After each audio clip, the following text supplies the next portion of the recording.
فِيهِ الْقُرْآنِ, that the month of Ramadan is the month in which the Quran was revealed. Alrighty? But when it comes to the Quran, sometimes we forget some of the virtues that can be found, or virtues in the Quran al-Kareem itself.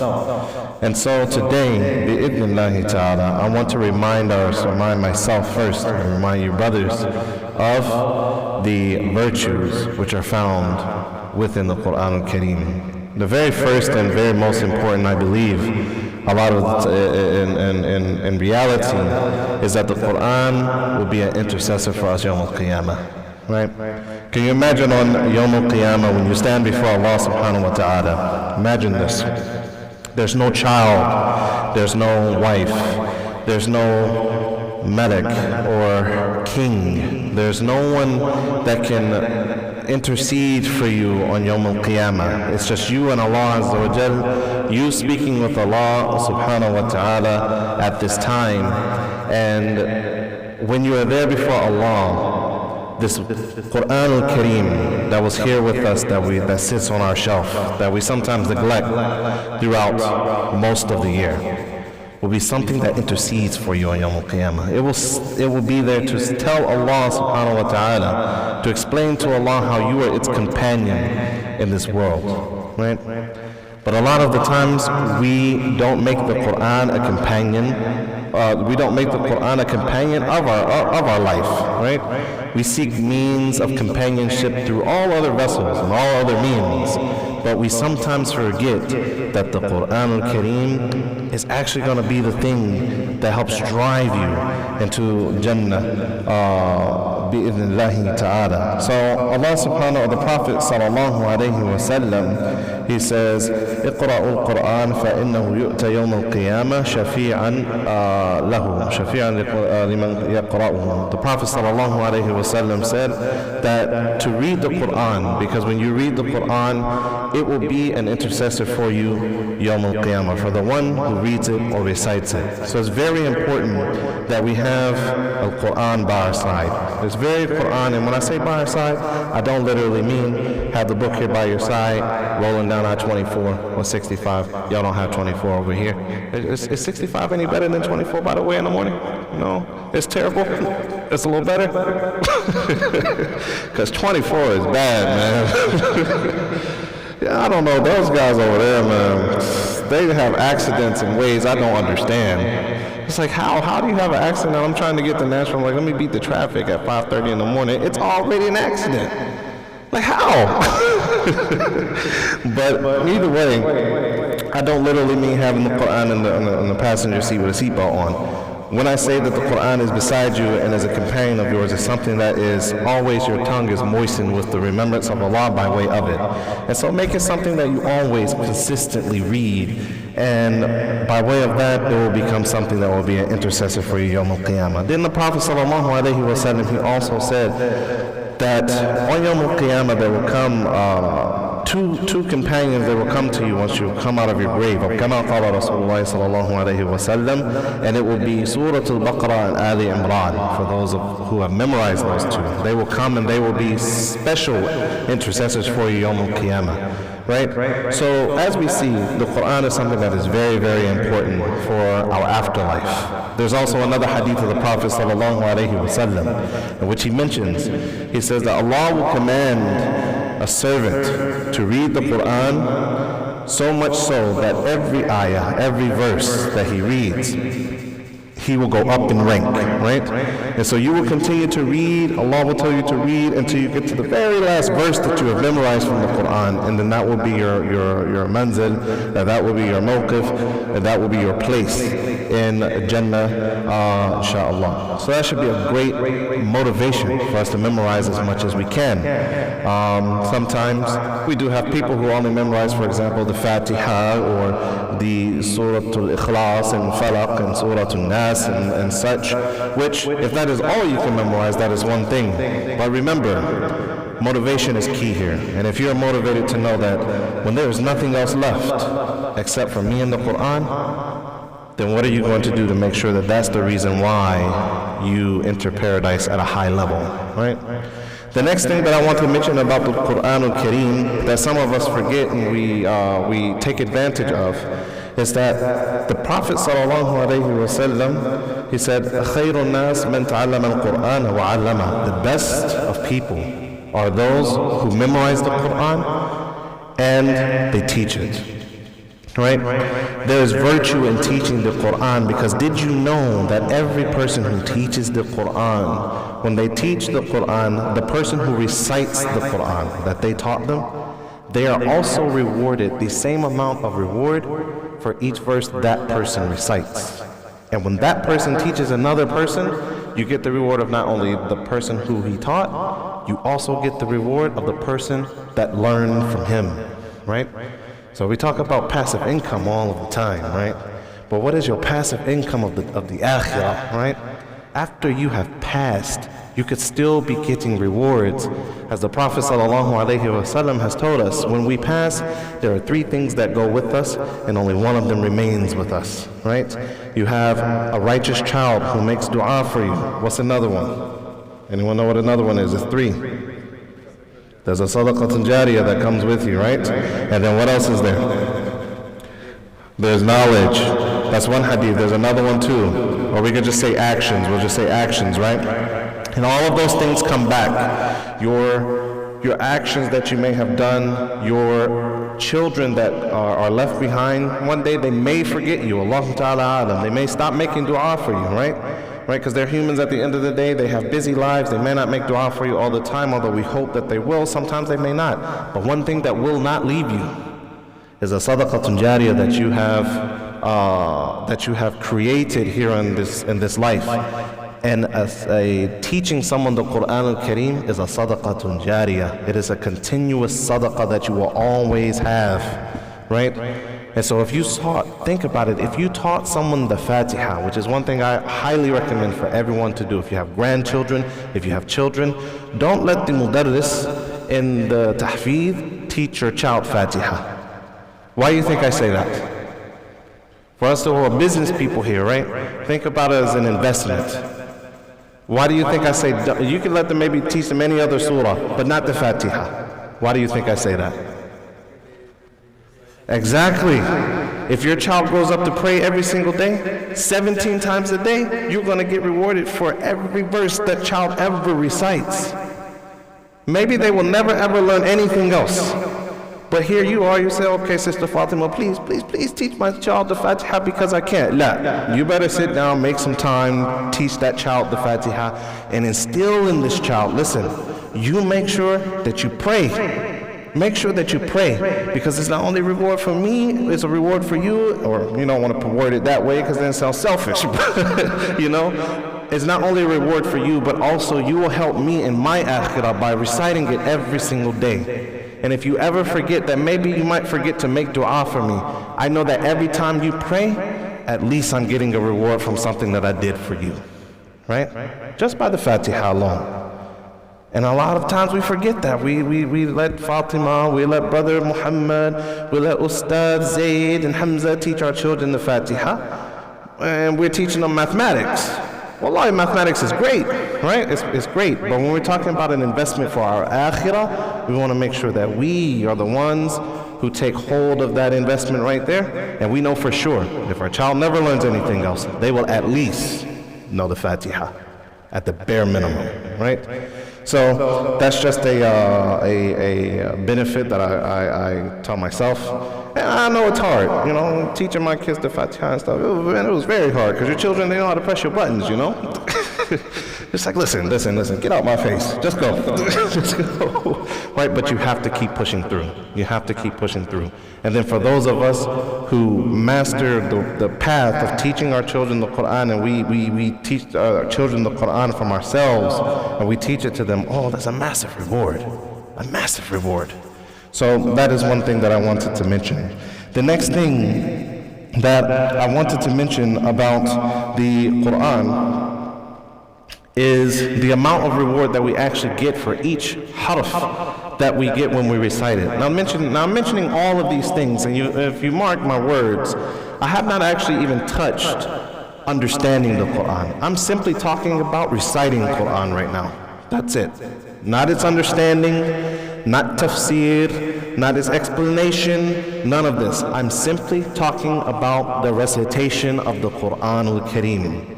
The Prophet sallallahu alayhi wa sallam said, "Man qara'a harfan min kitabillah falahu bi hasana wal hasanatu bi ashri amthaliha. La aqulu alif lam mim harf, walakin alifun harf wa lamun harf wa mimun harf." The Prophet sallallahu alayhi wa sallam, he said that whoever recites a letter from the Quran, from the book of Allah, he will be rewarded for it up to 10 times its amount in reward.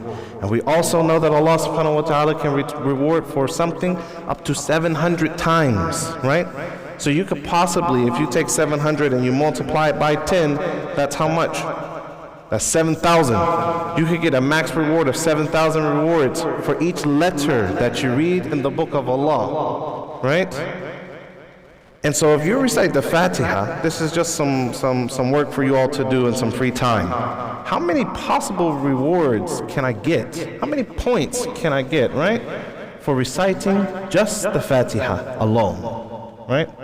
Think about that. That's a lot of rewards that you can get just from 7 verses that take you less than 30 seconds to recite.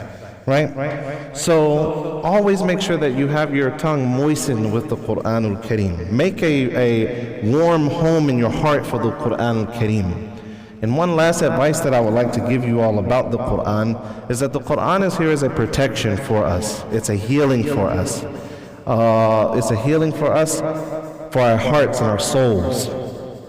And it is impossible for one to allow music and Quran to reside in the same heart and have the same outcome, right? Now hear me out. There are lots of people who have memorized the Quran and they will still listen to all sorts of music, right? However, in that same breath, when you look at which one outweighs the other in a person's life, it's impossible for one to listen to such things that will destroy and go against and contradict the Quran to be in part of their heart, and then they have something on the other side battling it. So you can only have one or the other that's going to be more than that one. So you will find someone who memorizes the Quran and they consistently recite it time and time over, correct? You will find it very, very hard for you to then, after you get done doing that, listen to music. It'll be very hard. It'll be extremely hard, right? Because you're sitting there, you're listening to the book of Allah, you're listening to great things, and then you take it and you listen to something that's derogatory, or you listen to someone talk about how their life was broken, or you're listening to someone about the heartbreak that they have from a boyfriend or girlfriend, or any other ma'asi that there might be, right? Or even if you don't want to say it's that, you're listening to something that somebody's had that's caused them an anxiety attack or caused them the depression and caused them to do things that lead them to bigger ma'asi. But then on the other end, you have the thing that will resolve these issues in your heart, but you just throw it to the side. And so we have to make that decision. If we want to live our lives upon nur or shifa, if we want to live our lives upon being enlightened and be healthy people, talking about our heart here, we have to make that decision to make the Quran our beacon of light, right? When you are sad, listen to Quran. When you're having a bad time, listen to Quran. When you are having that argument of your life with someone and you need something to listen to, go listen to your Quran. Don't turn on Taylor Swift, okay? Right? Don't go turn on Beyonce, alrighty? Don't go and turn on whatever rap you might listen to. Don't go turn on to your latest R&B song, whatever it may be. Remember, the Quran has everything that you need in it, and you will feel more satisfied by way of listening to that. It's almost like the person who takes drugs. Someone who takes drugs, they take drugs to temporarily remove some sort of anguish or depression from themselves, right? They might be having some struggles with paying their bills. They say, Lord, I need some help. Well, you make him dua to the Lord, that's good. Alhamdulillah, you make him dua to the Lord. But at the same time, you're blazing up a blunt at the same time, right? You forget everything that's going on. You say, Lord, I need to pay my light bill. I ain't got the money. You smoke the blunt, you're out of your mind, high as heck. And then guess what? When you come back to life, the bill still ain't paid. And guess what? Middle Tennessee Electric still gonna cut your lights off, right? Right? So not only did you just waste money, you wasted your time, and you also only did that for temporary relief. Our religion doesn't teach us that. Our religion doesn't teach us of temporary relief. Our religion teaches us of satisfaction and facing our problems head first, right? When we have an issue, we seek Allah's counsel, and then we go and we try and resolve the issue. We don't mask it. You know, we don't do maybe like, I don't know, T-dot, you know, we just put a little asphalt in the pothole and then hope that, you know, no big truck comes by and just splatters all the asphalt out of the pothole and then it's not fixed, right? We don't do that. We look for things that actually fix our issues. And unfortunately, these temporary satisfactions that we find in life, like gambling, drugs, alcohol, these are all temporary fixes for our issues, and they don't actually help us. However, the Quran has that solution for you. And then if you want to go even deeper, understanding the Quran and what it means will lead to even more satisfaction to your life. As one of my teachers told me before, and then with this I'll close, is that when you learn something about the religion, I remember one time I asked him, I said, how do you know when you've learned enough? He said, as you learn, you realize how much you don't know. The farther you go, the more you realize, I really don't know anything. Because things in your life always change. You may have mastered something in this time, but then as you get older, your perception of life changes. And so now that same thing that you had a meaning for that guided you at this point has a whole nother meaning now, right? And because it has that whole nother meaning, now you have something else that you have to learn. This is how our life goes. And when we have the Quran with us, there are always basic principles there that will keep us motivated to learning more, to doing more, and to educating ourselves higher. And one basic principle that Allah says in Surah Yusuf, وَفَوْقَ كُلِّ ذِي عِلْمٍ عَلِيمٍ, and above every knowledgeable person is someone who knows more than you, right? Until it reaches Allah subhanahu wa ta'ala. So we never ever stop learning. We never ever stop gaining satisfaction. We can put it on a pause, we can pretend that we have mastered it, but we will never ever be done learning. So always make the Quran your companion. Always make the Quran something that's there to help you in your times of hardship. Remember Allah much, and Allah subhanahu wa ta'ala will remember you. If you come to Allah with your hands out, Allah subhanahu wa ta'ala will come with you with an arm length of help. If you come to Allah walking, Allah will come to you running. If you ask Allah subhanahu wa ta'ala for the things that you need and want, Allah subhanahu wa ta'ala will facilitate those things for you, with your support of doing what you need to do as well. Allah subhanahu wa ta'ala will help you. But always, never forget, the Quran al-Kareem is going to be your best of partners. And remember that it has virtue in it, just by reading it, as I said. So, when people say to you things like, oh, well, I can't recite Quran beautifully. It's impossible for me to. I can't do it. Never say it's impossible. You can try. And keep trying. And if you sound silly when you're reciting, keep sounding silly until it becomes perfect. Right?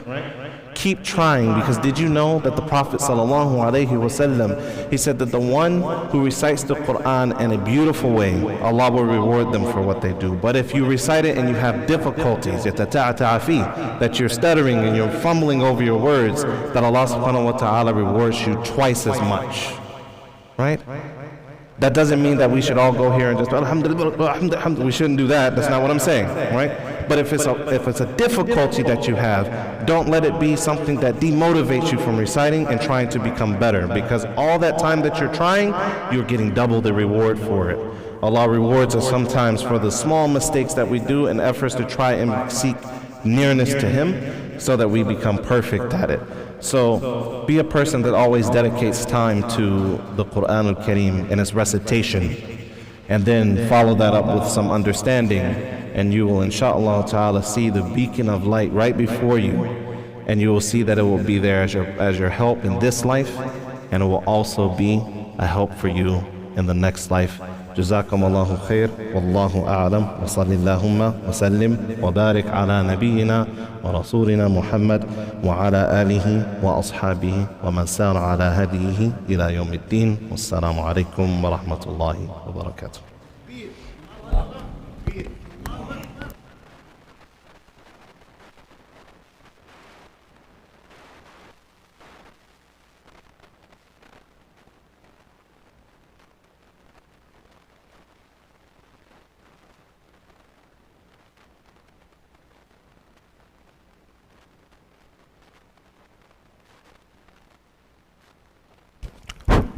Alrighty, so brother asked, how do we stay away from social media during Ramadan? The very short answer is, put your phone on airplane mode. Ready? However, first of all, you have to make a niyyah to want to stop doing whatever you're doing, right? You can do every method in the world that you want to, and I'm just going to be real with you. You can do whatever method you want to. And if you don't put that forth, that niyyah and motivation and dedication to actually stop what you're doing, you will never stop. Right? So very first thing that you need to do is, social media is an addiction. We'll just put it that way. It is. And so with any addiction that you have to attack it by way of taking away parts and bits and pieces of it at a time. Right? Similarly, when someone is addicted to drugs, cocaine, heroin, or any of these hard drugs that are out there, acid, whatever else is out there, ketamine, people who are afflicted with these issues, you cannot just tell them, fear Allah and stop, right? Because sometimes the withdrawal of doing that will actually be more harmful than them taking baby steps to actually get off of those drugs. Likewise with social media. So if you're someone who's on there for 10 hours a day, right, which most of us are on there easily for 10 hours a day, say to myself, I'm going to cut that down to 9, right, and continuously cut it down and always be conscious of how much you are utilizing it, right, until you have gotten it down to a point where it's manageable, right, because you will never just stop, right. They've designed it where it's almost impossible to stop. You go on your social media to do one thing, and then it's like, man, I've been here for 2 hours just scrolling, looking at people do crazy stuff online. Flip over on dirt bikes, seeing kids throw pots at their mom, watching elephants swing their trunks around and spray water on people. What am I looking at, right? Just random stuff. And the algorithm knows, okay, he's been watching this for 30 seconds. He likes this. Give him some more. All right? And they just keep on giving it to you until you realize you've been there for 3 hours, right?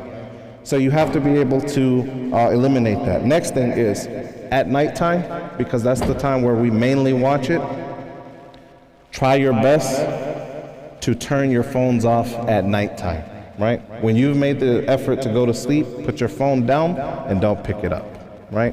And just watch it during the day. That right there will eliminate a lot of your social media time, and that's actually the most hardest one for people to do. Because we sit there and we scroll until we get sleepy, but because the blue light or whatever they call it in the phone, it actually wakes you up while you look at it, and then when you put your phone down, you're wired and you can't figure out why you can't go to sleep. Well, it's because you've been looking at this blue screen right before you go to bed in the dark, and so it causes that problem. So try and turn your phones off at night, and then make a conscious note in your mind that I'm going to try and reduce. If you watch it for an hour, I'm going to try and reduce it to 50 minutes, right?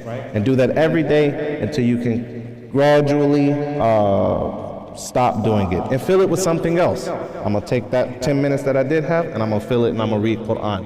I'm gonna take a walk. I'm gonna go and do something else so that you just don't feel like you're just sitting there biting your nails because you need something to do, right? So that would be my first advice that I would say for that. That is a tough one for a lot of people, but it is possible to do. Any other questions?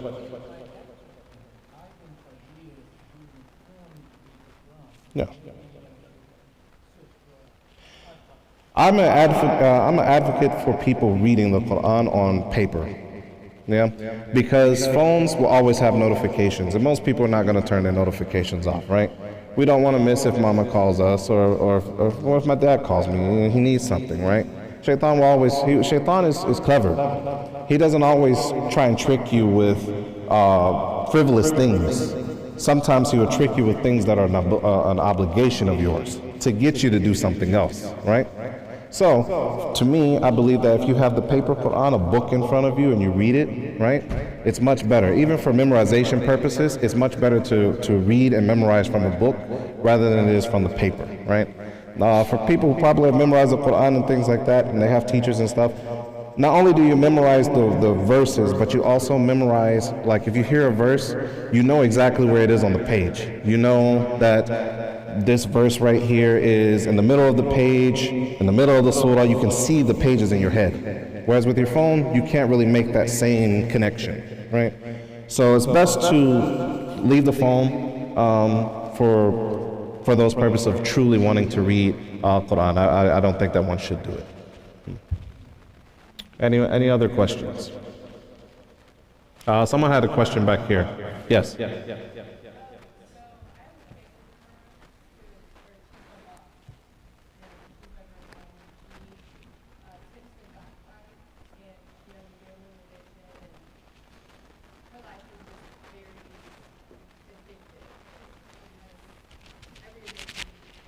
Mm-hmm.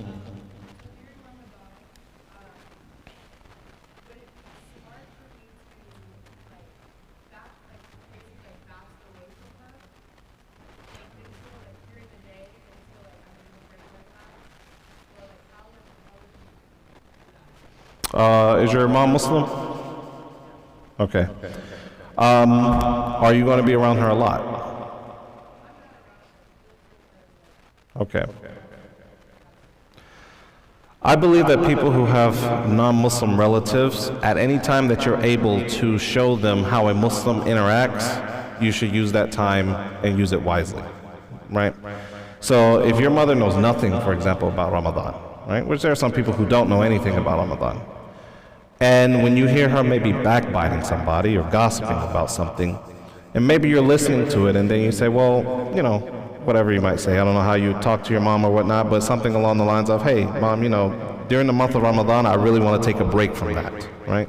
And the reason I want to take a break from it is because, and now you have opened the gateway for you to actually introduce your mom to something about Islam without making it seem like you're stuffing something down her throat about Islam and who God is, right?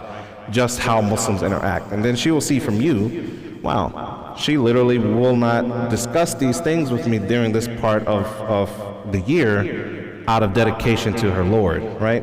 And as time goes on, she'll begin to respect that, right? Sometimes it does take a while. I'll give you a story. My mom became Muslim in 1999. When she became Muslim, my aunt and all my uncles, they always said that my mom, she would always become Christian again, right? And they said the only reason she became Muslim was actually because she got married to a Muslim guy. So the only reason you're Muslim because you're married to this guy. As soon as, you know, he's out of your life or whatever, you're not going to be Muslim no more. For 20 years, they held that same sentiment for 20 years.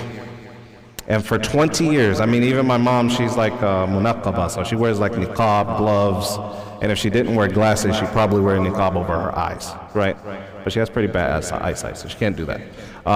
So for 20 years, they talked about her in that way, and it wasn't until probably, like 2000 and maybe 15, they came to the realization that, okay, she's a real Muslim. She's not just leaving this anymore, right?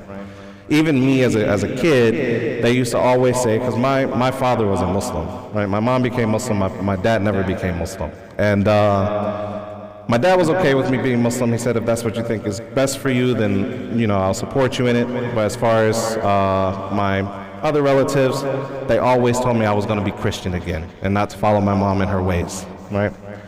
Funny thing was, they always thought that maybe I was going to become like a pastor or something like that in a church or whatever. And I ended up going to the Islamic University of Medina and becoming an imam, right? It's the exact opposite. And so when I told my aunt, one of my aunts, she's kind of like a grandmother to me because she helped raise me when I was small. She heard that I was going to the school, and she's like, why are you going there? What is the point? like it was baffling to her that y'all are serious, you're so serious about this Islamic stuff that you're willing to go and learn about it in a whole nother country. Like, what have you been giving this boy to eat? What have y'all been doing to this child, right? And then when I came back and I started teaching people about Islam, my aunt at that point, she was like, wow, this is crazy. So you really are Muslim. You guys are really Muslim. And that ended up softening her heart, and she ended up really appreciating and also respecting our religion. So sometimes it does take time. But you have to make sure that you're the person that they can look at, and because they are going to evaluate Islam based off of what you do, right? Don't think of it as something small. Don't think that they're not watching, because they watch everything you do, right? And then they're going to sometimes go behind your back, and they may even talk about you. Like, look, she says she's Muslim, but look at her over there doing, she ain't no real Muslim, she ain't praying, right? She ain't praying. They supposed to pray 5 times a day. She been at my house all day, I ain't seen her pray yet. Talking about she a Muslim. Please, right? And they will say that stuff. I've had a kafir once before, a non-believer, come to me while I was at work and told me, you are not a real Muslim. And I said, why? Why are you saying that to me? He said, because I've been working with you for 3 months and I've never seen you pray. You've really been watching me that long? You know, you've really been watching me. And he said, yeah. He said, because there was a guy, and after this I'm going to finish. He said, there was a guy who used to come with me, and when we were at work, when his clock on his phone started screaming, saying, ah, he would stop whatever he was doing, and he would begin to pray. He didn't care where he was, who was watching, nothing. I've never seen you pray before. It's like, wow, they really do watch us. They really do.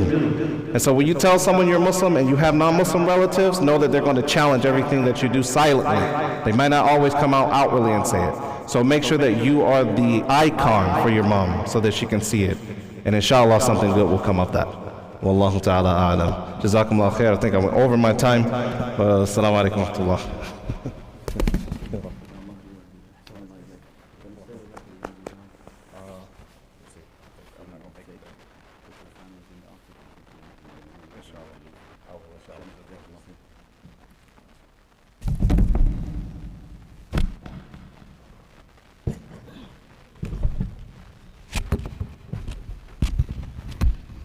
Assalamu alaikum wa rahmatullahi wa barakatuh. How are you all doing? Doing good? MashaAllah. Shaykh Khalil, may Allah subhanahu wa ta'ala reward him immensely. He's keeping you guys awake and have your attentions ready, inshallah. I'm going to have to speak about some technicals in the fiqh of Ramadan. We have Shaykh Osama, inshallah, may Allah reward him immensely also. He's going to join after the session. So probably have 25 minutes or less. We'll quickly go over, inshallah, any questions and answers. We'll answer after, inshallah, Shaykh Osama's session. So let's quickly speak about 2 chapters, because we spoke about the first part of Ramadan. Let me make my phone quiet. I need to detox what Imam Salim was talking about. 2 chapters, inshallah ta'ala. Chapter 1 is Ahkamul Muftireen fi Ramadan. Those who are exempt. We're speaking about rules and regulations. Guys, Ibrahim here, pay attention. Those who are exempt from fasting. And we'll speak about what are the nullifiers, Mubtilatu Sawm. What are the nullifiers of fast, inshallah ta'ala. Bear with me, I'll be quick because of time. There are 4 categories of people who are exempted to fast, or exempted from fasting. They are not required to fast.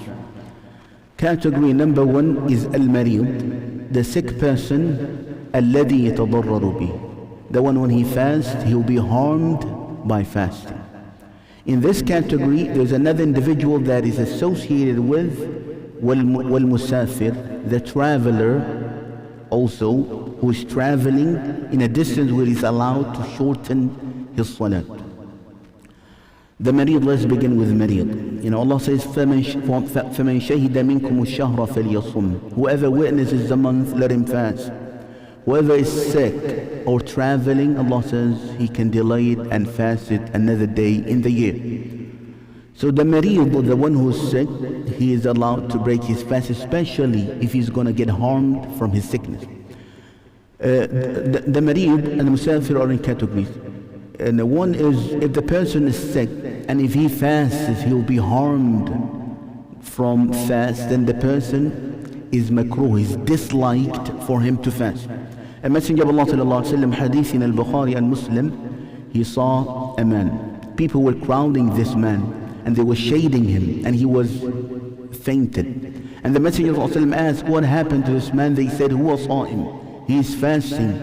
Then the messenger of Allah said, لَيْسَ الْبِرُّ الصِّيَامُ فِي السَّفَرِ. Is not piety one to fast while he's traveling. And similarly, another hadith is أُولَٰئِكَ الْعُصَاةِ. These are the people who disobey me, the messenger of Allah said. So if the person is sick and he'll be harmed by his fasting, he's encouraged to break his fast. Similarly to the traveler, if the person will be harmed by his fast during travel, or he will face difficulty during his travel, then he is encouraged, is preferred, I'm choosing my words carefully, he is encouraged or preferred to break his fast. Allah subhanahu wa ta'ala loves when he gives us a rukhsa, opportunity, a gift. Allah loves, إِنَّ اللَّهَ يُحِبُّ إِذَا أَعْطَى رُخَصًا أَن يُؤْتَى رُخَصًا أو كما قال عليه الصلاة والسلام. Allah, when Allah gives opportunities, gifts, Allah loves you to accept that gift. It's like me trying to give you a gift and you say, I don't want it. Similarly, when Allah says you can break your fast, it's the permission that Allah subhanahu wa ta'ala gave us, and we should break our fast. And the musafir, which traveler, the scholars have debated. Some they put distance to it, 72 miles, 80 miles, and so forth. How long? 3 days. The scholars, they say up to 10 difference of opinion is out there. The reason being there is no clear-cut hadith or nas in the Quran or the Sunnah defines it. So scholars have debated. I would say whatever the people customly know as a travel is a travel. So you go to Murfreesboro, that's not known customly as a travel. So the person should not break his fast. But whatever, for example, let's say Chattanooga is a travel. Do we consider travel? Chattanooga customly? I think it is customly. I mean, it depends on person to person. So at the end, the person can shorten their fast. Among this category are the people who constantly go to work as a travelers, like truck drivers, like the people who always go with the airplane, for example, hostess and so forth. These people, even though it's not harmful for them to fast, but if they choose to fast, still that is valid for them, inshallah ta'ala. So the person who is traveler, whether that is difficulty or not, he's allowed to break his fast if he chooses to. However, the scholars, they say, pay attention to this point. The scholars, they say, if the person will not face any difficulty if he fasts, it's better for him to fast, because that's ibra'un lidhim. That will clear his neck, because you could die any time. Number two, during the month of Ramadan, everyone else is fasting and he will be motivated and encouraged. Also, the time of Ramadan is a special time that will not come back again, except the other Ramadan. So if you're a comfortable traveler, then you should not break your fast, inshallah ta'ala. Among the sick people who are allowed to break their fast are the people who have chronic illnesses, people of diabetes. For example, if you have to take medication for your diabetes, you're allowed to break your fast. People who has kidney issues, people who have cholesterol issues, that they have to take certain medication during the day of Ramadan. These people, they're allowed to fast, inshallah, to break their fast. If they can make up other day, they will. If their sickness is sickness that they will not be cured from, they will break from their fast, and they will instead pay a fidya. We'll speak about it later, inshallah ta'ala. وَعَلَيْهِمَ الْقَضَاء. These two people, the traveler and the marid, they have to make up the fasting that they have broken. وَإِنْ صَامَتَا. If they insist to fast, sick and the traveler, still they will be accepted. A second category, I said 4 categories. Second category is al-haid wal-nufasa, women who are menstruating or having a postpartum bleeding. These two categories, two individuals, they break their fast, but they have to make up on the other day. Aisha radiallahu anha says, I'm giving you the hadith and the evidence, said, كُنَّا نُؤْمَرُ بِقَضَاءِ الصَّوْمِ. The Messenger of Allah would command us to make up the fast, but we were not commanded to make up the salat. So this is a rule that is known in the Sharia, inshallah ta'ala. However, if they fast, then it will not be suffice for them, rather they are sinful. So if women who was in menstruation and postpartum bleeding, if they fast, that's going to be sinful for them. How about miscarriage? The scholars have debated, and by the way, I'm going very quick and short. I'm not going too deep into difference of opinions. The women who are having miscarriage, scholars they say, this is a short form, if the fetus have reached from the day that he is conceived 80 days, means that when the baby was formed and Allah blew the soul on him, then this woman is considered as women who are postpartum. They will break their fast. But if the fetus was too small, lesser than 80 days, which means he was not blown the soul on, then they say that is not going to give her an excuse to, that's not going to give an excuse to break her fast. Rather, she will be considered as istihada, woman who has a continuous bleeding. Third category, al-hamil, the pregnant woman. These are the people who are categories who are exempted from fast. The pregnant woman and also breastfeeding, al-murdi. These two individuals, they are allowed to break their fast. Scholars have a lot of difference of opinion, and you ask different shaykh, you will get a difference of answers. But let me summarize. There's three aqwal in this, three difference of opinion. One qawl says they will break up, they will break their fast, but وَعَلَيْهِمَ الْقَضَاءُ وَالْفِدْيَةُ. They will have to make up and pay a fidya. And fidya means feed a poor person instead. This opinion is minority opinion. Okay, that's qawl number one. Number two, they will break their fast, and this is opinion of Shafi'i madhab. That in khafata ala nafsihima, if they are fearful for themselves, they are considered sick people, they will only make up that fast. But if she is fearful for the baby, not for her life, then she will make up, plus she will make a fidya. What did I say this category? What is this called saying? Can somebody repeat it for me? I know that you understand. What did I say?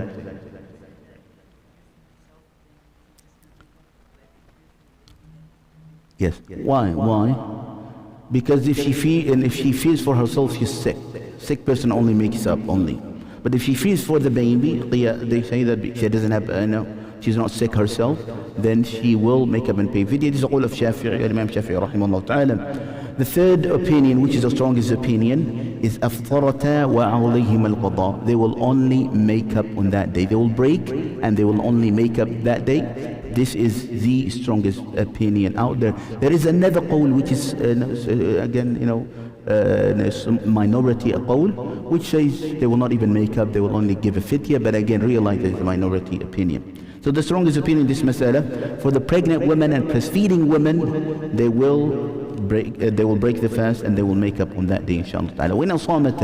If they insist to fast, these two categories, which is pregnant and breastfeeding women, then that is suffice for them. So for example, my wife always, if she's pregnant, she still fasts, and that is something doable, inshallah ta'ala.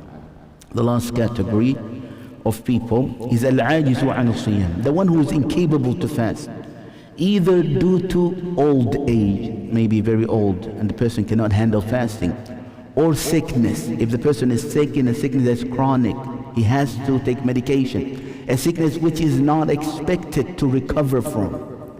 He will have to live with the sickness. These category of incapable people, they will break their fast. They're allowed to break their fast, but they will feed a needy person instead. They will give a fidya. What is the fidya? Scholars have debated. 750 gram, not kilogram, less than 1 kilo. 750 gram of rice could be sufficient. If you look locally, $12 to $15 per person is per day for the person. The person either can give every day one poor people, or he can gather a number of 30 people, of needy people, and he can feed them one time with that amount, and it will be suffice for them. Good. Yes, good. So you can do both ways, inshallah ta'ala. These are the four categories who are exempted from fast. He mentions illa, except someone who breaks his fast with intimacy, and I will avoid being more specific due to the children that we have in here. If the person breaks his fast with intimacy, then the person has to make up. And the hadith says that the man came to the Prophet ﷺ, said, I have messed up. And what did you do? I messed up during the day of Ramadan. And the Messenger of Allah ﷺ said, then if that is the case, you guys understand what I'm saying. If that is the case, he says, then you will have to make up that day. But also, he said, تَعْتَقْ رَقَبَةً, can you free a slave? He says, no, I can't. Then if the person cannot free a slave, you will fast 2 months in a row. Be careful, brothers. Be careful. You don't wanna mess up in Ramadan. So 2 months in a row. If the person cannot afford that, then he will he will feed 60 needy people. This is if someone breaks his fast during the day of Ramadan with intimacy. Be careful, brothers. You're fasting. Say, inshallah, so these are the punishment for that person. The scholars have debated, do you have to go in order or not? Can I just skip from one, which is freeing a slave, there's no slave, or fasting 2 months in a row and jump to the last? It's debatable. It is stronger to say you cannot even skip it. We're speaking about academically here. Academically said we'll have to go in order because of the hadith went with the order, and the Messenger of Allah asked the man, can you free a slave? Can you fast 2 months in a row? Can you, and he asked him, feed 60 people? He says, I can't do all of that. Then the Messenger of Allah said, wait, sit down. And there was date brought as a donation. And he said, take this date and donate. He says, the man, there is no poor people in Medina more than my family. And the Messenger of Allah laughed at him and he said, go and feed your family. Go feed your family. So this is the punishment for someone engaged in such an action, inshaAllah ta'ala, during the month of Ramadan. For the person who defers the making up Ramadan, the fast of Ramadan, for excuse, he is excused. As for the person who transgressed, procrastinated to make up a fast of Ramadan until another Ramadan comes, scholars have debated, and I will tell you the opinion of Ibn Abbas, Abu Hurairah and Ibn Umar. These are major companions of Prophet ﷺ. The opinion is that the person will make up that day, plus he will have to pay a fidya as punishment for him procrastinating the fasting of Ramadan. Some they have a bit debated on this, and I said I'm mentioning a bit stronger position in this qawl. If the person defers because of excuse, the woman, she was breastfeeding another child and so forth, she's excused, she doesn't have to do anything but to make up that day. If the person defers until he dies, the scholars have said his wali has to fast on his behalf. So if your father or if somebody that near to you passed away, and he had days that he did not fast, you will fast on his behalf based on a Messenger of Allah. When he was asked, the woman asked him, أَفَأَقْضِيهِ عَنْهَا, my mother had passed away and she had a fasting that she's supposed to do. He said, yes, fulfill the lane, the depth of Allah subhanahu wa ta'ala on her. This has more writing, this has more right upon her. Similarly, the Hajj. If your parents died while they did not perform the mandatory Hajj and they were required to do, then their wali, their child is encouraged to do on their behalf as a means of bir walidain also, inshallah ta'ala. This is the categories of the people who are exempted from fasting. What nullifies the fast is the second point. And I will summarize that in 5 minutes. Any question on this? Good.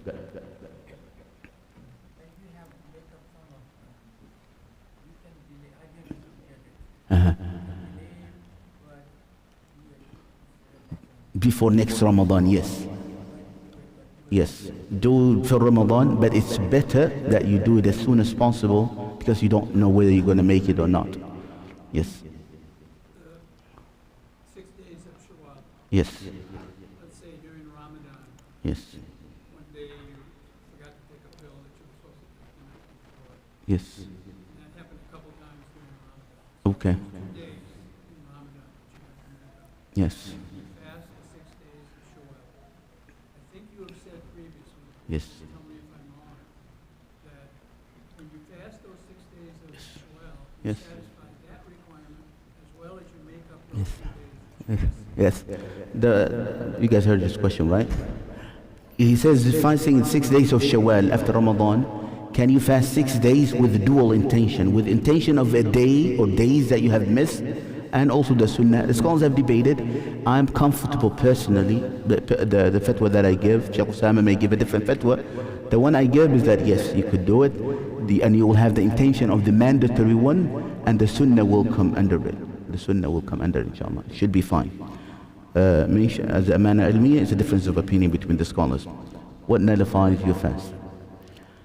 من أكل, he says المؤلف عمدة الفقه, we're speaking about, whoever eats and drinks intentionally during the day of fasting, you eat and drink intentionally, that will negate, that will invalidate your fast.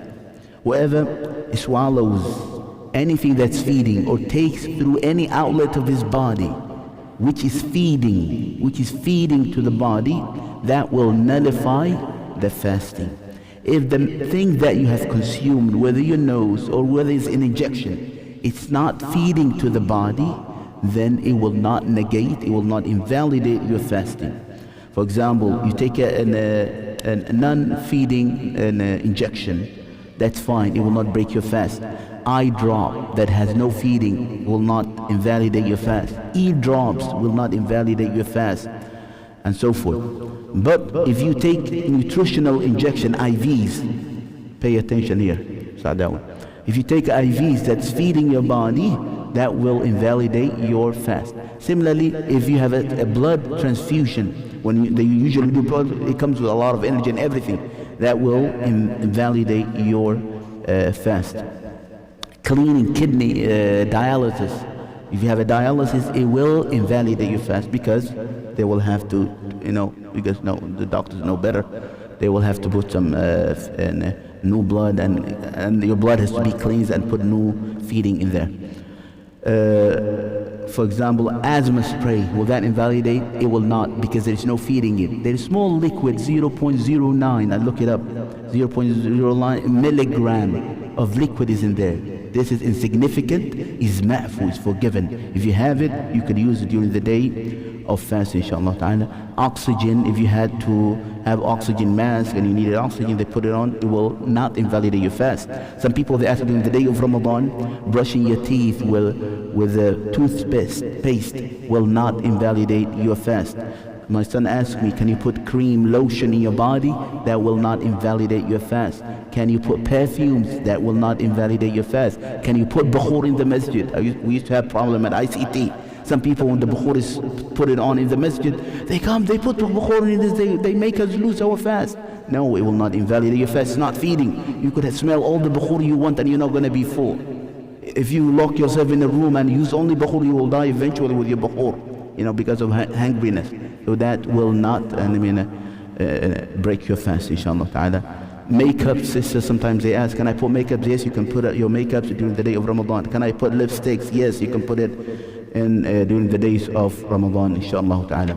Throwing up will not invalidate your fast unless the person intentionally put his hands and throw up himself, based on a hadith of the Prophet sallallahu alaihi wasallam, who said, "Man dhara'ahu al-qay," whoever throws up because the vomit had came forcefully, it will not invalidate. But if he forces himself to throw up, it will invalidate. Why? The scholars say because he's weakening his body. And remember, the purpose of fast is not to weaken your fast or to be hungry or to be tired at all. That's not the goal. The goal is to attain taqwa and to be a better person. So Allah doesn't want us to do, inshallah ta'ala, that. The person should stay away from his desires during the days of Ramadan. So if the person stares at something, haram stuff, for example, online, you stare at something until, happens what happens, then that would invalidate, the youth, some of them know what I'm talking about, that will invalidate your fast, inshallah ta'ala. Similarly, if you do anything that is desire, that caused for you to, then it will invalidate your fast. That will invalidate your fast, inshallah ta'ala.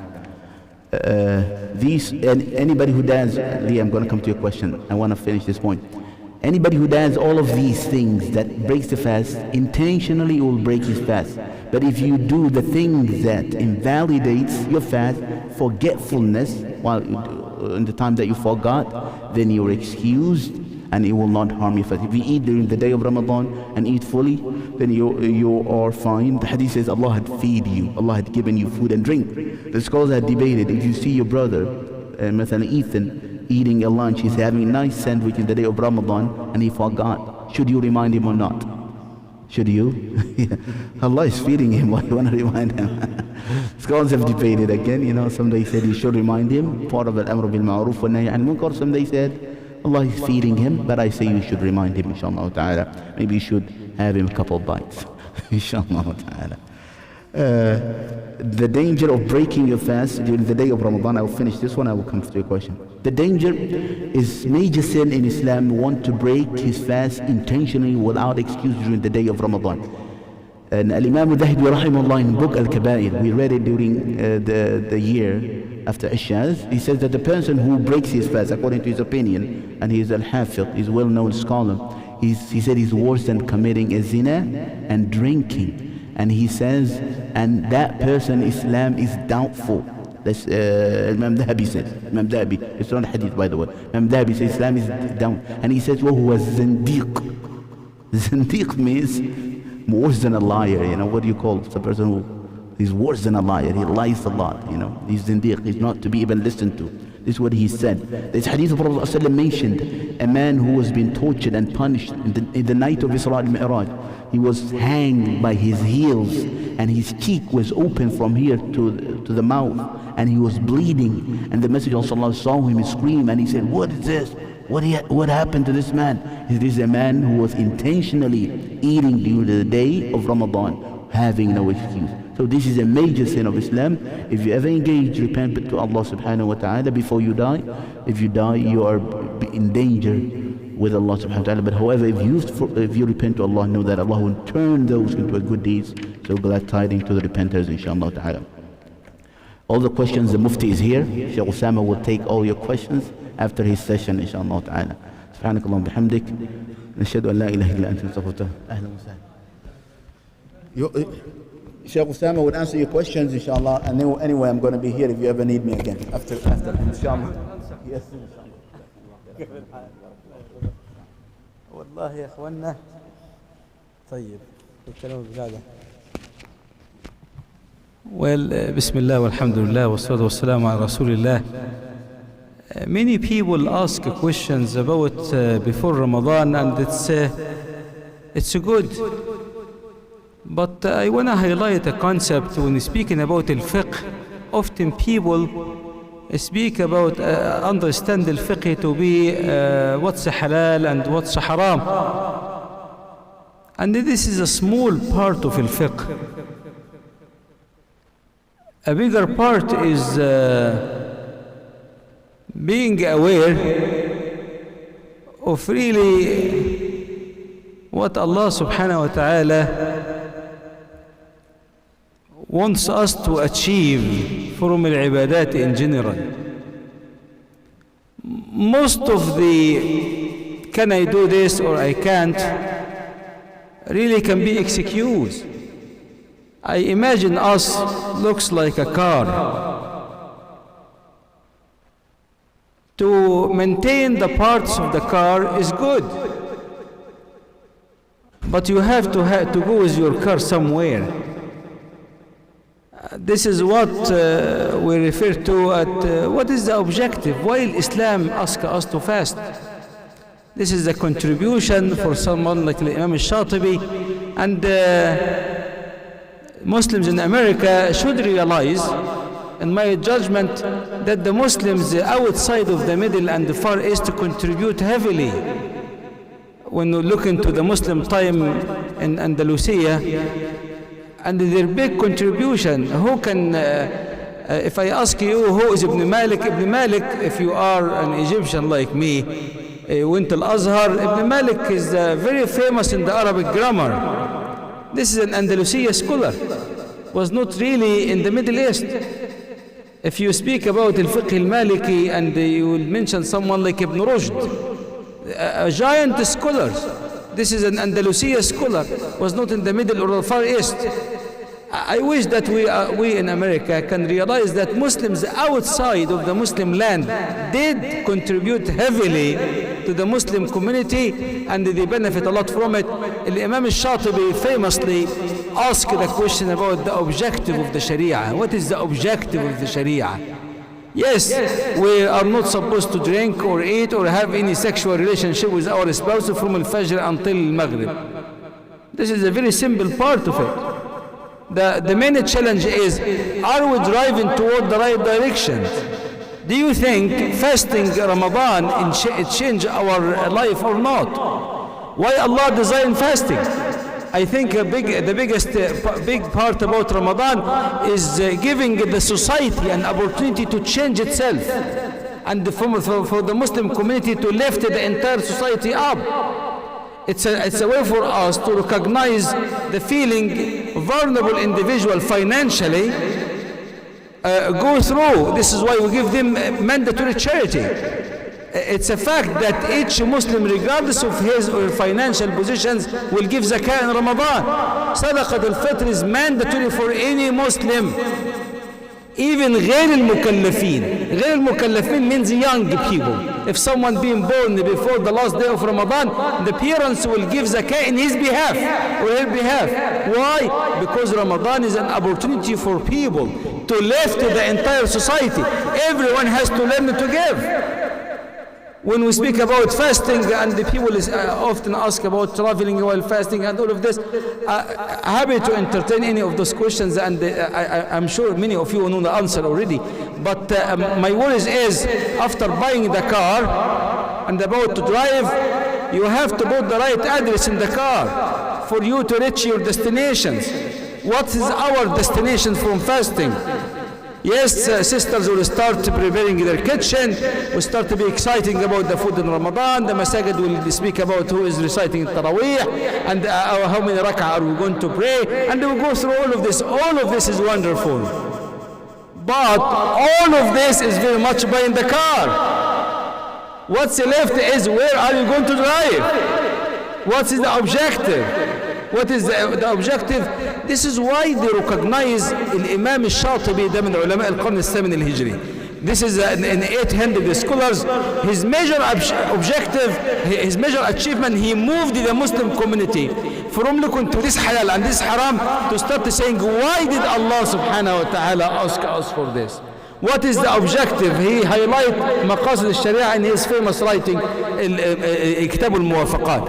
I thought it's a crucial question to ask, because we want to reach a destination. We want to be sure that we enter Ramadan, and when we exit, and the Quran said لعلكم تتقون, I hope we achieve taqwa. I hope we benefit people around us. So weakening the body is not a target by itself. Because when you weaken the body a little bit, you are supposed to give your soul full speed. Your soul is supposed to flourish. When you eliminate or bring down the materialistic desires and the aspect, the spiritual one has to go full speed, as well as the intellectual one. So Ramadan is wonderful months, and subhanallah al-azim, if you're speaking about hardship exists in Mecca before al-Medina, and the fasting become mandatory in the time of al-Medina, not really in the time of Mecca. So the hardship is part of it, but by design, Islam created this mechanism to allow everyone to move forward. This is why we feed, we share with people, and the average Muslim will have an opportunity to listen to the Quran and interact with the Quran. So it is not even reading the Quran only, but understanding the part of the Quran, the wisdom of the Quran al-Karim as a book. All of this can take place in the months of Ramadan. So while checking your car, asking questions about details, I want to be sure that we fix the car, but I want to be sure that we drive somewhere to a destination. Ramadan is an opportunity for us to grow individually, to grow as a family, to grow as a community. This is why everyone has to have a plan.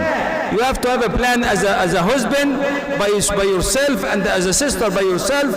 We have to have a plan for the family. This is why I said part of the good practice is to identify one day at least a week, not to cook, to eat leftover, to give the sister a chance also to reflect on different things, and for the brother, for the food not to be the main target.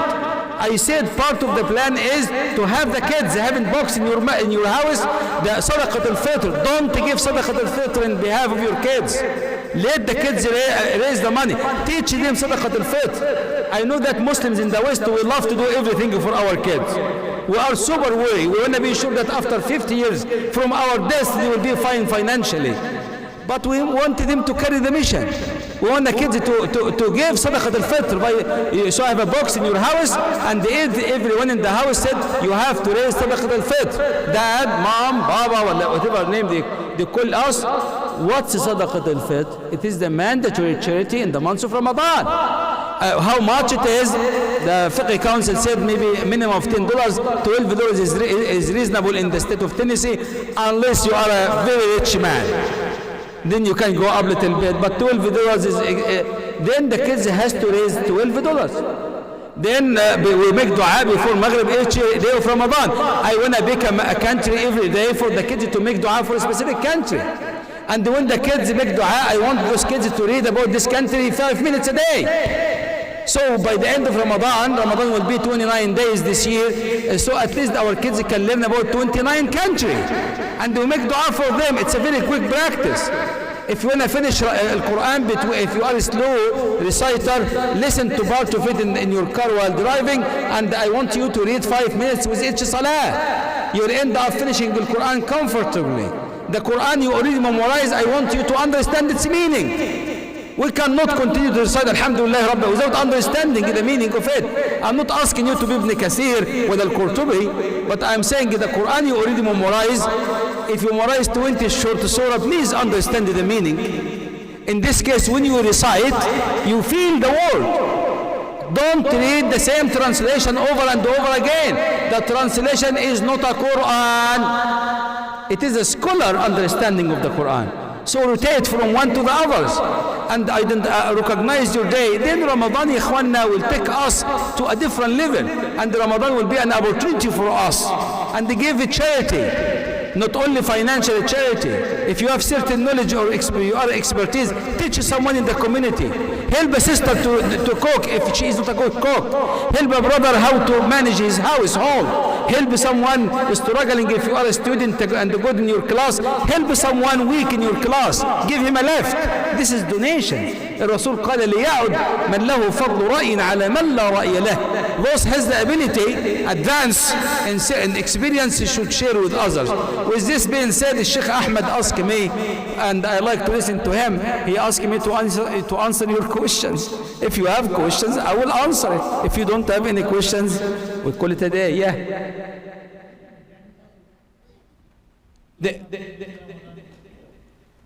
That's a good one. Visiting dental, going through dental work in Ramadan, is it okay or not? The guidelines is very simple. You should not allow anything to enter your body from a natural opening intentionally. You can go to the dental work and do all of this without anything going inside. Then it's acceptable. The water in your mouth is not will not negate your fasting. You can, but also if you are going to, there's another aspect about it. If you go and do a dental work and end up, God forbid, bleeding a lot, you become weak. This is why I would like to say, if you can schedule the dental work out of Ramadan, not because of the concept of fasting and the worry about it, but because of your health. But you can go to the dental office, yes. I hope you have a good insurance, yes. Acting out feelings of anger verbally nullify your fast. Okay, the ideal way of, the easiest part about fasting is not eating and drinking, by the way. This is easy. And after 2 or 3 days, we cruise through it. We get into the mood of fasting. The most challenging part, this is what the Rasul sallallahu alayhi wa sallam said, when people do not control themselves. Fasting, by the way, is an opportunity for us to learn and adapt to a new skills. If it's very easy for you to be angry, Ramadan is an opportunity for you to learn not to be angry. Can I change my behavior? Yes, behavior is changeable. الرسول قال إنما الحلم بالتحلم. If you want to change your behavior of someone very angry, try to calm yourself down. You will not achieve anything by being angry. And surround yourself with people with hilm. They will influence you even unconsciously, and understand the wisdom of being able to take a decision wisely, and you cannot do this while being angry. However, if someone become angry, he met or she met the fasting requirement. The fasting is valid in terms of the process until he starts using bad expressions and doing this and that, then he is in trouble really. But someone become angry because of a circumstance, the fasting is valid, and we ask the brothers to sit down if he's standing, to go make wudu, to walk a little bit, to get himself out of it if he can. Yes, the sisters know everything anyway. Yes, go ahead.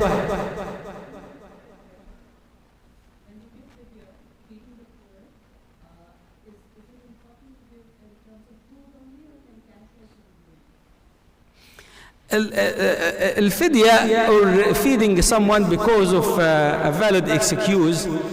Someone has a permanent illness and he has to feed or she has to feed. The sister is saying, should we give food only or can we give money? You can give food and you can give money. Imam al-Bukhari was in favor of giving the value. Imam al-Bukhari Umar ibn Abdul Aziz was in favor of giving the value. And in the Hanafi school of thought, they are in favor of giving the value. Because sometime you might give a sister or a brother some food, especially in America, and they might have the food but they need something else. But you can go either way and you are right. Yes. Yeah.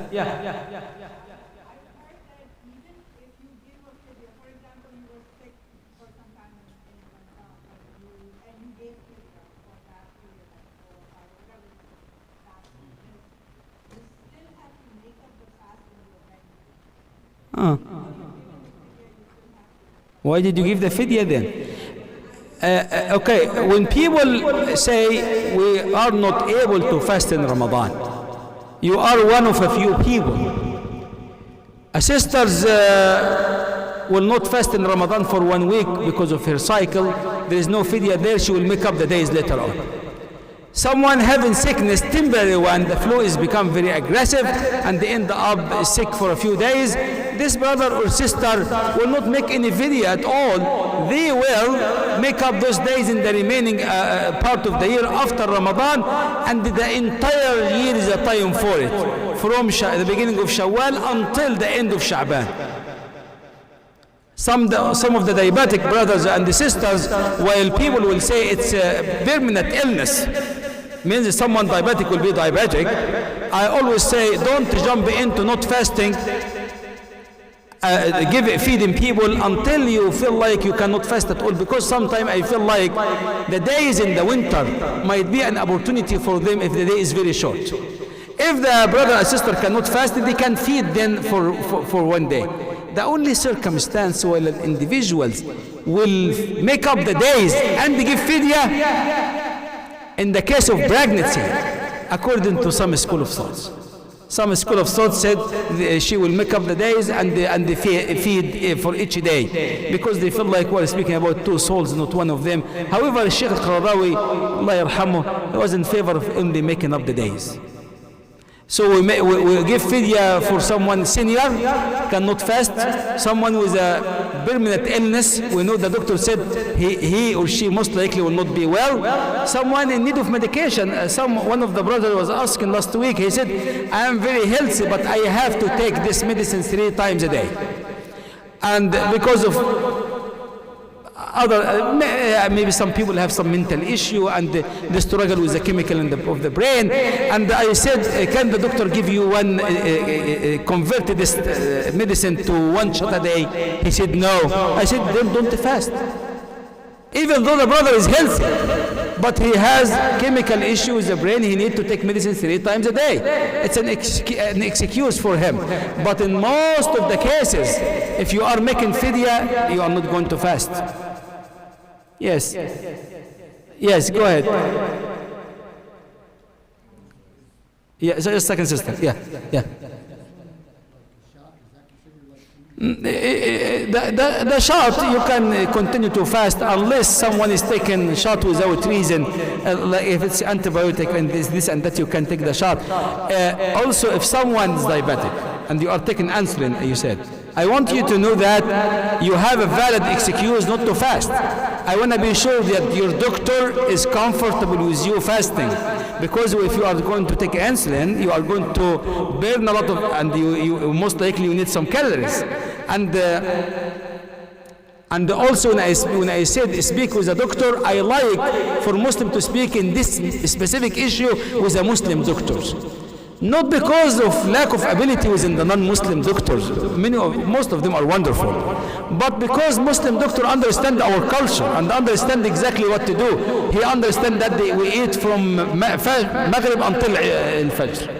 And most of us end up gaining weight by the end of the month of Ramadan. He understands that. So, but if you say to an average doctor, do you know what? They are going to fast from Fajr until Maghrib, and the guy might panic. So speak with a Muslim doctor, knows how we handle things, and if he said to you, I feel comfortable with not fasting, don't fast. So don't feel bad if you are not fasting. If you have an excuse, you have an excuse. Allah subhanahu wa ta'ala khaffafa anhu. This is a gift. Allah, like a sister, sometime one of the sisters said to me, I feel bad that I'm not fasting in Ramadan because of my excuse. Don't feel bad. Allah will give you the reward of fasting in Ramadan without fasting, because it's something outside of your control. Yes. Any advice for our youth who will be fasting when they are having exams or maybe sports-related activities? When it comes to the kids fasting in school, to approach this holistically, I want to say I make a few points. One of them, don't make your kids go through this by themselves.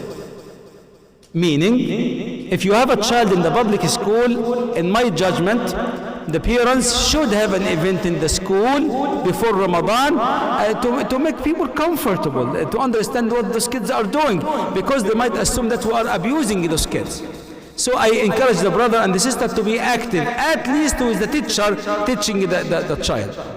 Then, if the kids are going to be fasting in a normal school day, I want to be sure that you communicate with the school for them to be out in the lunch time, to spend the time in the library. Ideally speaking, if we have a group of the kids in any school, not only Islamic school, maybe the parents can rotate and have some activity for them.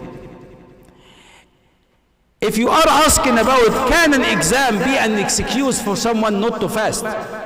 If this is your questions, someone spoke with me last year about 8 hours exam, or can go up to 10 hours. He said it's a very intensive exam, and I don't have the opportunity to take it but 1 or 2 times a year. I said, okay, if this is the case and you cannot go through it without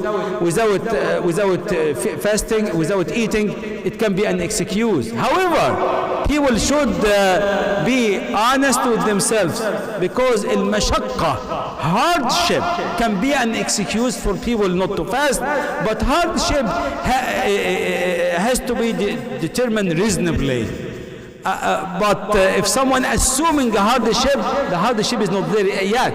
Like when the brother said, I am going to travel tomorrow at 1 p.m. traveling out of Nashville. I said, be careful. Don't eat breakfast in the morning in your house. You are not a traveler yet.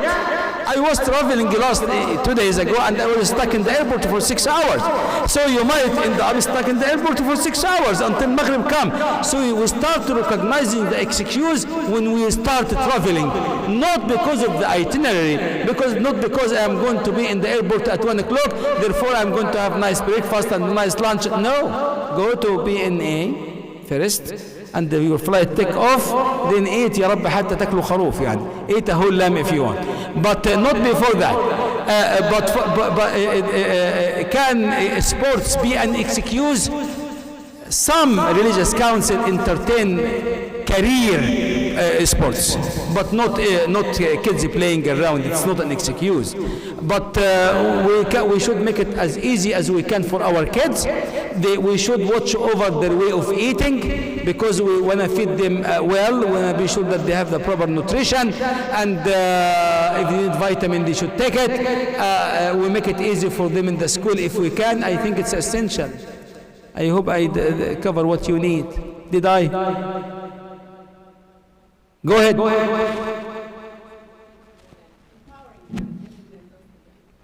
The kids are very powerful, don't worry. They can fast 2 days consecutively. We had an event last week, and someone, an Hindu speaker, she mentioned something I couldn't take it really. She said, they fast for 3 months? Only water?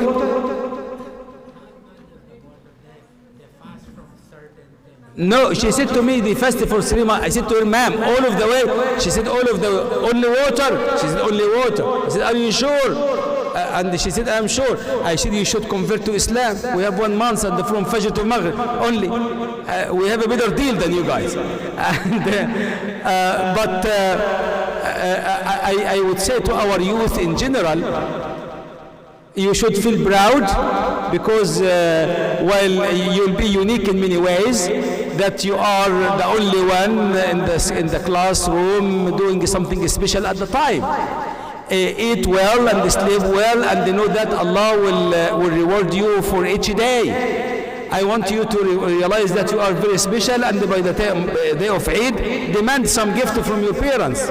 If they did not give you any gift, reach out to the Imam, and will not allow them to any Islamic center. And yes. Huh? No, not at all. No. Perfume does not affect fasting in any way. Yes. Listen, guys, listen.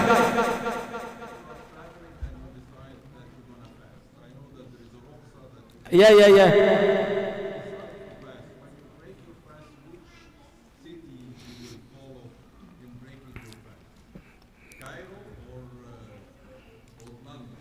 For you to know how Egyptians think. Sallallahu Rasulullah. When it comes to salah or siyam or any act of worship, what control us is our current zoning. Our current zoning. So while you are in the airplane, you pray according to the time of your location. If you arrive to Egypt, you fast according to Egyptian time. However, there's a question here very critical. What if I start my fasting in America and I went to Egypt and the Egyptians are celebrating Eid? What should I do? If you fast 29 days, then you can celebrate with them. If you fast 28 days only, the month cannot be 28 days. Then you can celebrate with them and make up the day later on. But in general, your own location will control very much you. Okay, it can be as many hours as you want if you do it for yourself. I was in Jeddah last Ramadan for 2 days in Mecca. The Muslim World League had a conference. And they said, you come, and I said, Ramadan ya Jama'ah. I said, come and you make Umrah, and you will have a quick meeting and you go back. I did what Dr. Ashraf said. I should take advantage of the excuse of not fasting. We flew out of Jeddah before Fajr, 1 hour before Fajr. And we're flying obviously west. Yes? I was in the airplane, Saudi Airlines, for 13 hours and a half. And I arrived to New York at 8 a.m. 8 a.m. Then the fasting reached 23 hours. But I didn't feel comfortable not fasting. I fasted. Is it good? I think the wise position within the religion is not to fast, to be very honest. But somehow I couldn't get myself not to fast. And I did this last Ramadan.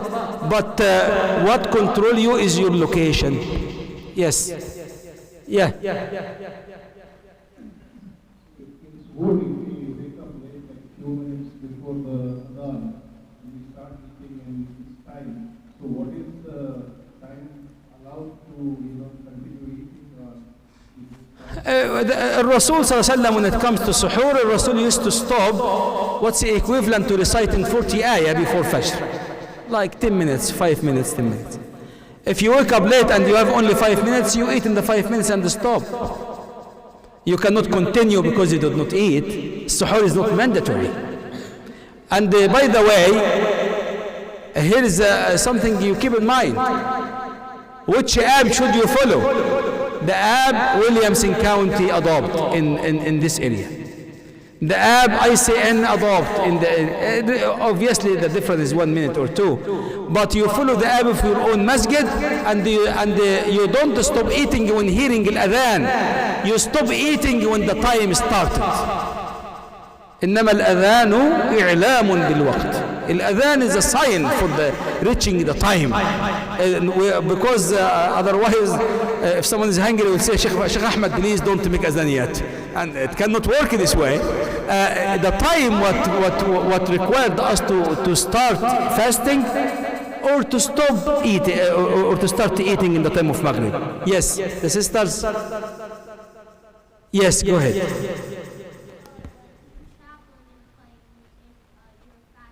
Yes. When the when you reach sunset.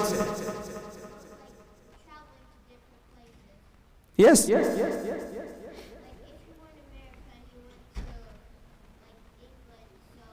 Maghrib will come very fast. You will be flying east. The Maghrib will come very fast. Yeah. The challenge if you are going the other way. But first of all, do you like to fast?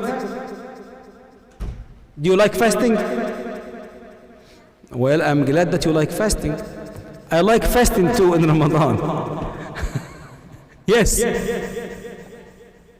Do we have any questions? Yes. Yes.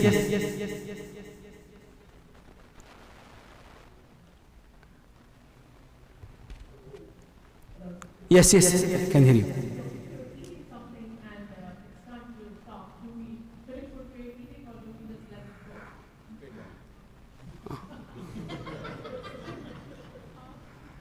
You guys are all waiting for the last minute, it seems like. MashaAllah alaykum. Well, in a serious note, some opinions allow someone drinking to finish his drink. But I like to go, stop a few minutes before Fajr. I like to do that. Yes. Yeah. Huh? Yeah.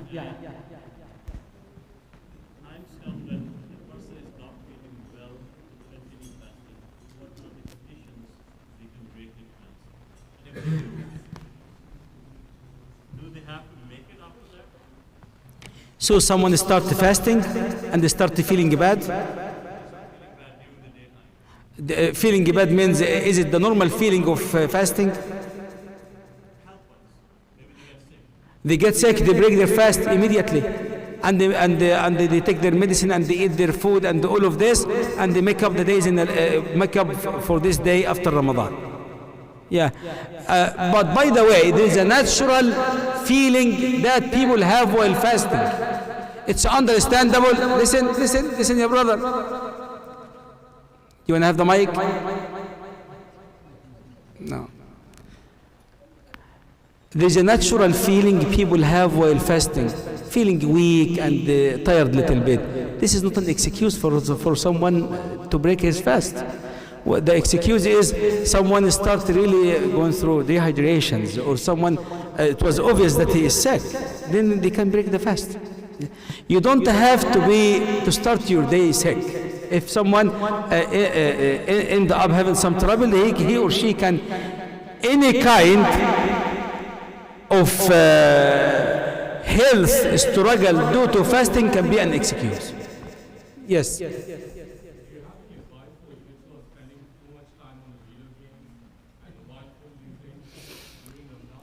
The brothers is saying, do you have any advice for the kids? You said having so much time in the video games in Ramadan. I have an advice for people spending too much time in the video games, even if they are adult. Video games is one of the challenge of our time. You will be shocked if I were to say to you, we handle some divorce cases because of adults spending too much time over video games. It's sad. Can the kids play games? They can. 30 minutes to an hour here and there. We don't want to isolate them completely from the technology, but it is the responsibility of the parents. If they are young, if they are mature enough, when people speak about addictions, they often assume we are speaking about certain addiction to certain medications, but video games can be addiction. And we have a family in the community who is a very bright young man. His future has been compromised, done, because of video games. Compromise, I'm speaking about educated parents, so much wealth, kind people, but they thought it's good for us to give the kids what they want. The child started to play games, ended up becoming an expert in it, making money from playing games online, and he was destroyed, really. Does not even leave the room. And so if you like to play games, maybe for 30 minutes, maybe 1 hour. Always have physical exercise. We have to encourage our kids to be active physically, play in sports. If you can walk in the neighborhood, play catch with your kids. But for the brother, I want to say, sometimes we complain about the kids without giving them alternative. If the parents are not willing to invest time with their kids, then you are to be blamed. If your kids want to play catch in front of the house, play with them. If your kids wants to go have some soccer or football, go with them. Play swimming with them. If they are into tennis, go with them. It is very challenging for us to say to the kids, don't do this, don't do this, and without giving them alternative. So, but if you are a kid and you want to have a healthy future, I want you to have a good strategy for your day. Play a little bit, and study a little bit, read a little bit, exercise a little bit, help your parents a little bit, work, maybe come to the masjid a little bit. Then you have a healthy day when we reach each part of it. Otherwise, ikhwanna, it is a challenge. And the time of Ramadan is a special time. We should not push hard to get rid of the time. It's a blessing from Allah subhanahu wa ta'ala to bless us with the months of Ramadan. نسأل الله سبحانه وتعالى القبول. Do we have anything else? Yes. Your time is, what time is Sheikh Ahmed? I have two questions. The first one is, what are the etiquette of breaking your fast, like the Prophet Muhammad sallallahu alaihi wasallam? And then my second question is, if you're put in a situation where you're not able to break your fast, like you're driving or you're working, is that makruh, or what's like the time limit? جزاكم الله خيرا for your questions. The first question, there is etiquette for everything. Rasul sallallahu alayhi wasallam, and I am sure you have many doctors here will speak with you about the benefit of maybe eating a diet and with some water and allowing time. If your stomach was taking a nap for many hours, you don't want to shock your system. And the brothers end up eating a lot and not being able to pray. I like the way people can divide their eating habit. While you eat little bit, maybe break your fast, pray Maghrib with your family, and this is the time to make quick dua. Then you can eat reasonably and allow yourself the ability to stop eating before being full 100%. Then you go to Salat al-Isha, eat little bit after Taraweeh. I used to be, this is in late 1990s, I was to be in Europe.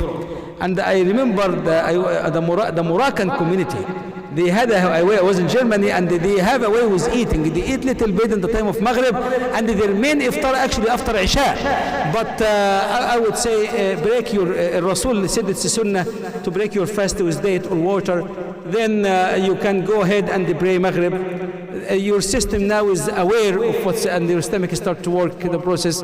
Then you eat little bit and go to the masjid, pray Maghrib and the Isha and the Taraweeh, and then you eat little bit after that. This is good for you. Otherwise, if we eat a lot at one time, we end up really putting ourselves in trouble, and we will not enjoy Salat al-Isha or Salat al-Taraweeh, and it's not healthy.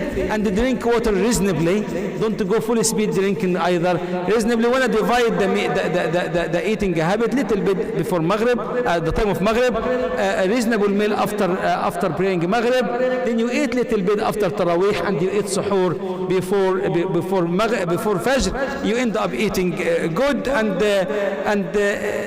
share with people. Don't eat alone, and teach your kids to give. And let me give you an idea. We try it and it works very well. Many of us cook a lot in Ramadan, and we do not realize that many people in our neighborhood might be senior. They might be wealthy, but senior. If you can take the leftover in dish and plates and they give it to those seniors, even if they are not Muslim, it will be a good day for them to understand. They speak with them about Ramadan, and we teach our kids how to give and not to also destroy food.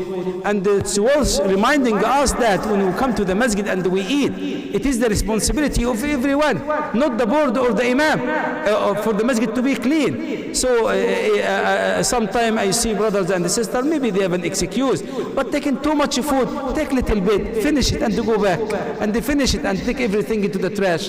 In this case, we'll keep our masjid clean. Keep in mind, Ikhwanna, we speak a lot about Islam, but I want someone to enter the masjid and see Islam in our action. See us organized and clean and say this is Islam. When I show people Islam, not only speak about Islam. If we do this, I think we end up benefiting others and benefiting our family. As I said, maybe also part of the practice is to have one day a week humble food in the family, while you eat with your wife and the kids, maybe left over. Your wife doesn't have to cook a new dish every day, and in this case, we also get a sense of Ramadan, and we give our sister a break. Because between the kids and the cooking, and they want to also enjoy reading Quran like you. And Rasul taught us to assist. كان رسول الله في مهنة أهله. Rasul used to assist his family.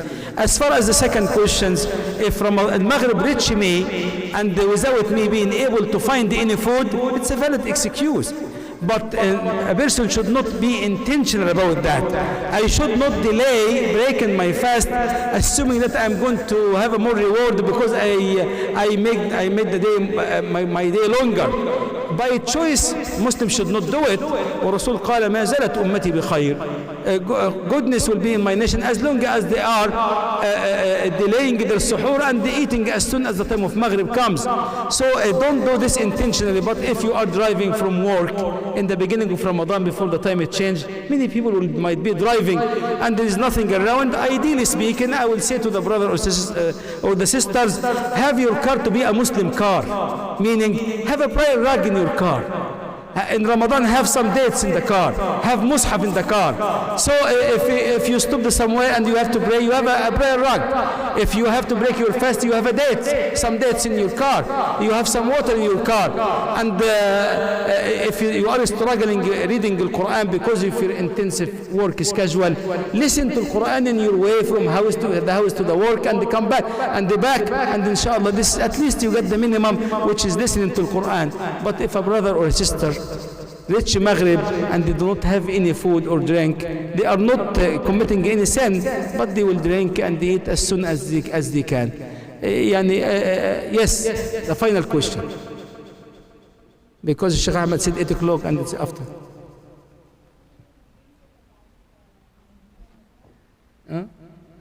Hadith about Ramadan.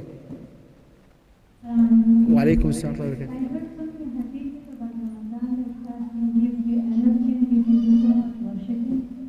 But personally, I'm so drained out that I can't do anything. So what should I do then? Listen, if we first write, we had a teacher in Kulit Usul al-Din in Cairo, and he said he used to fast every other day, and he said if it's not forbidding in our religion to fast every day, I would fast every day. I said to him, why? He said, it makes my day easy. But whatever reference you are referring to, fasting has a benefit health-wise. Nothing in the Sunnah said you fast and you will not be weak. You will be weak because of your fasting. Abdullah ibn Mas'ud, a man with a tiny body, he recognized this.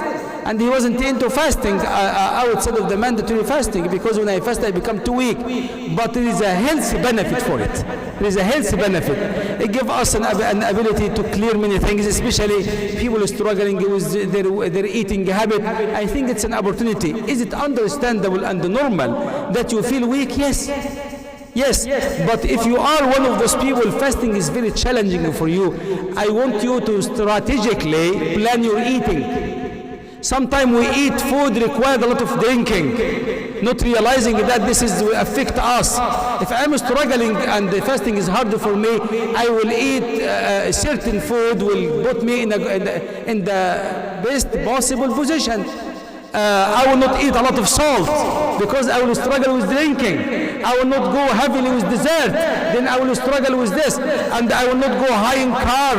And so if someone is struggling with fasting, I would say watch over what you are eating, because some food can take you longer, and maybe you need some protein. You need to have certain vegetable keep your body dehydrated for a long time. If you are one of those people, if a sister or a brother struggle with fasting a lot abnormally, he or she should see a doctor, and maybe they have a disease that we are not aware of. But for a normal, healthy individual, fasting can be a struggle, but shouldn't be to the point of becoming miserable. But if a brother or a sister, fasting really put them in a very tough position, maybe they have to check their sugar level. Maybe they have to go to the doctor, and they say, you know what, when I fast, this happened to me. And maybe the doctor can identify the cause. And I said, I prefer when it comes to fasting, like when it comes to a pregnant sister, to see a Muslim male or female doctor, because they are aware of our routine and the way we do things. I want you to know that if you did anything in the past out of ignorance and you realize that, you know what, it seems like I did this wrong, you have an excuse. And inshallah you will not do it in the future. And I really care a lot about us achieving from Ramadan what Allah designed for Ramadan to be. Rasul sallallahu alayhi wa sallam did not pray Tarawih with the Sahaba.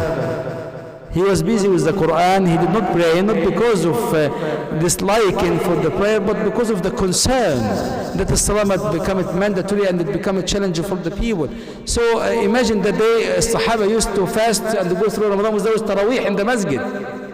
I don't think any of us can imagine the entire community going through Ramadan without Tarawih in the masjid. But they learn a lot in Ramadan and they achieve so much in Ramadan. So you have to have your own private plan with Allah subhanahu wa ta'ala. If going for a weekend vacation requires the planning, don't you think going through the months of Ramadan requires the planning? Have a plan for yourself. Have a plan for your family. Have a plan with your community. And if your kids are going to school, I encourage the kids to fast, speak with people about Ramadan. If people ask many questions, it can be an opportunity for a special program. Last year, Nora was in the school and someone asked about Ramadan coming, and we had a program in the school. It was very beneficial, and we had lunch for the entire staff. It was in Murfreesboro, and the teachers and the principals, all of them enter Ramadan knowing the beginning of the month and the end of it and what the kids are doing, and we asked them to have a plan for the student in the lunch break. We did this, and I was very grateful for it, really.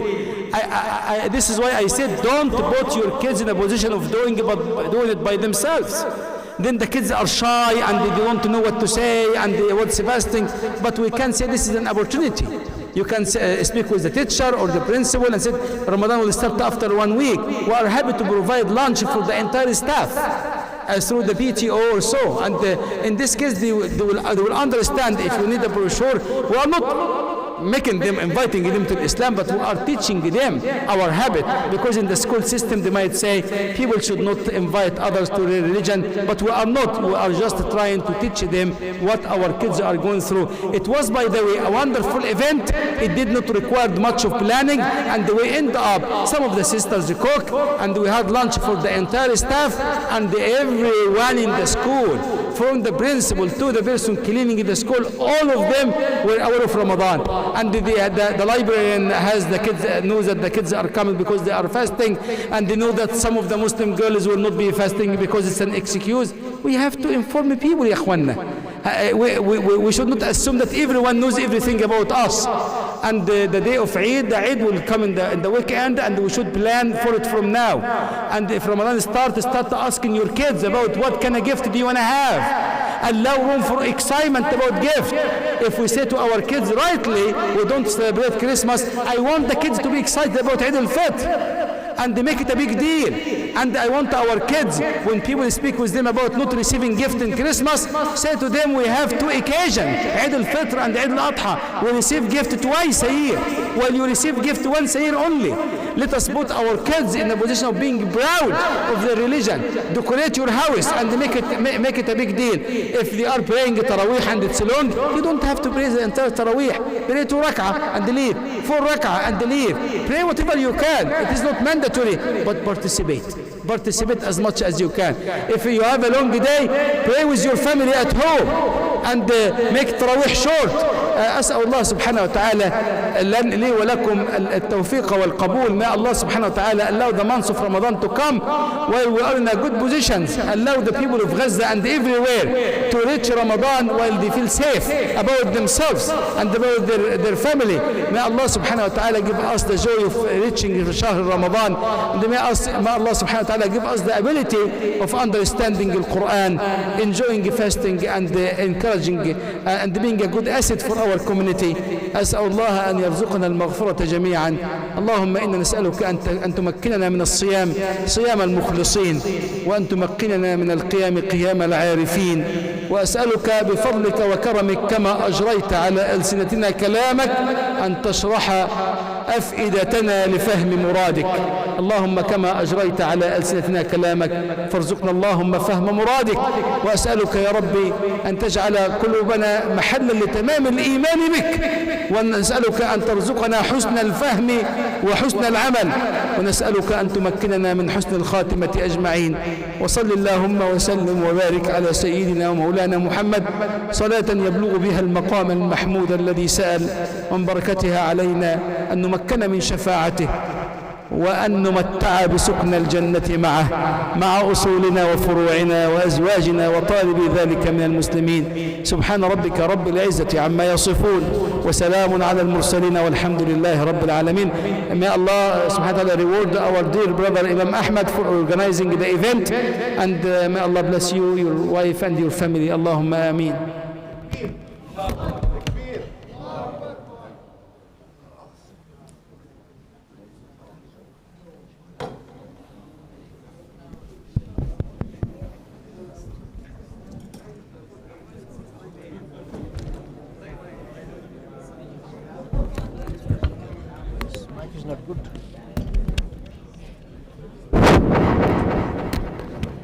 الله أكبر الله أكبر الله أكبر الله